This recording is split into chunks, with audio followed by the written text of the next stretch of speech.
I can't tell you what happened in the past at WNBA games. I do find it really hard to believe that WNBA games over the last 25 years, in whenever they moved to Indiana, that there were racial epithets yelled. Again, I don't think people will go to if you don't like black women, you're not going to go to a WNBA game. Just like if you don't like people with alternative lifestyles. Like, if we're honest with ourselves, the WNBA has been perceived, fairly or unfairly, and I think it's been fair, is more than half of the women are are lesbian or gay or LGBTQ.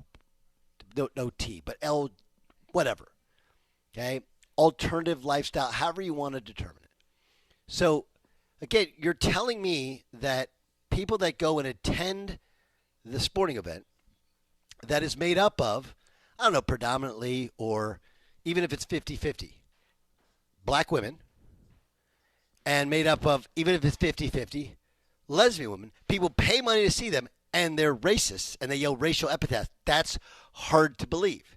Now, fast forward to the Indiana Fever, which is, it is a family show, right? And I'll go into more detail in the podcast. I think one of the things about the Fever that we have to give a massive amount of respect to is the fact that it's marketing genius. One, they obviously have the main attraction. That's Caitlin Clark, the most popular and famous female basketball player, female athlete we have in the United States.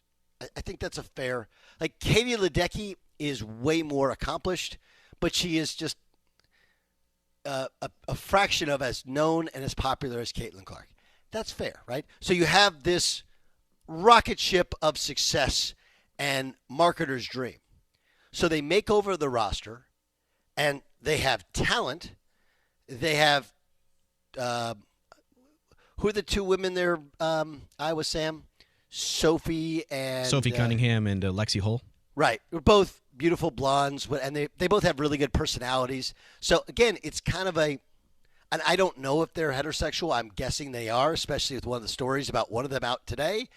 But it's a little bit of sex symbol going on there, which is okay. It's okay for beautiful women to be beautiful women, right? It's not okay to say super inappropriate things, but it's okay for beautiful women and for the WNBA to be celebrated as such, right? So you have this eclectic group of talent, some beauty, star success, different coach, and oh yeah, by the way, the product is now being viewed by sellout crowd after sellout crowd at home, and it's a family show. You look at the throngs of young girls who dream of being Caitlin Clark.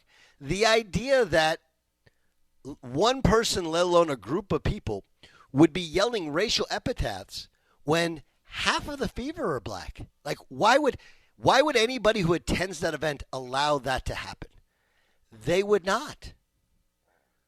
They would not. And here's the part that makes it really hard. Just because somebody is a white person and likes Caitlin Clark does not mean that they don't appreciate, respect, admire, or can't treat black people with the same amount of respect. Like, that doesn't track. I don't understand the association with it. So I just think, forget about the foul thing. We all know what that's about, right? Angel Reese wants to be the Draymond Green of the WNBA. That's my assumption, right? That she wants to be the Draymond Green of the WNBA. It's worked for Draymond Green. It's absolutely worked. And Draymond Green is nothing different. It's a slightly different version of Dennis Rodman meets Charles Barkley, right? It works for those guys. So why would it work for? So I don't care about the foul. Like, it's a foul. But the way that Caitlin Clark handled it shows like she has clearly put herself above all of this. Like, I'm above it. It was a foul. I don't know what you want me to do. But as far as the controversy, I feel like it's a non-controversy just because are we willing to believe that was it a Saturday? Was it a Sunday? When was that? A Saturday. On a Saturday, in front of a sellout crowd, between two of the biggest names in the sport, including the biggest female star in sports, in front of a sellout crowd made up of moms, dads, and little girls, that there's a group of people yelling out racial epithets at black players. I find that, and no one pointed out, no one had them escorted out. I find that really hard to believe.